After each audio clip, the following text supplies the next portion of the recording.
పారిశ్రామిక అభివృద్ధిలో ప్రపంచ దేశాలతో పోటీ పడేలా విధానాలు ఉండాలని సీఎం రేవంత్ రెడ్డి అధికారులకు సూచించారు.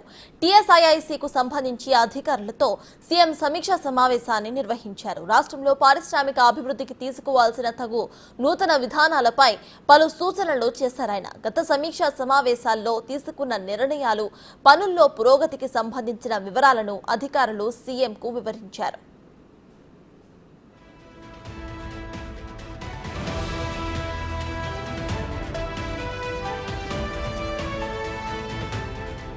టెక్స్టైల్స్ కు సంబంధించి రాష్ట్రంలోని పవర్లూమ్, హ్యాండ్లూమ్ కార్మికులకు ఉపయోగపడేలా కొత్త పాలసీని రూపొందించాలని అధికారులకు సూచించారు CM Revanth.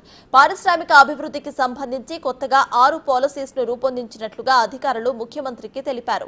MSME policy, export policy, new life sciences policy, revised EV policy, medical tourism policy, green energy policies ను రూపొందిస్తున్నామని సీఎంకు వివరించారు.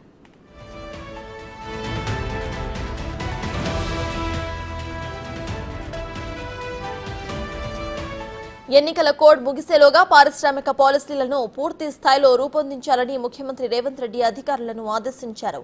ఇందుకు సంబంధించి ప్రపంచ దేశాల్లో ది బెస్ట్ పాలసీస్ ను అధ్యయనం చేయాలని సూచించారు.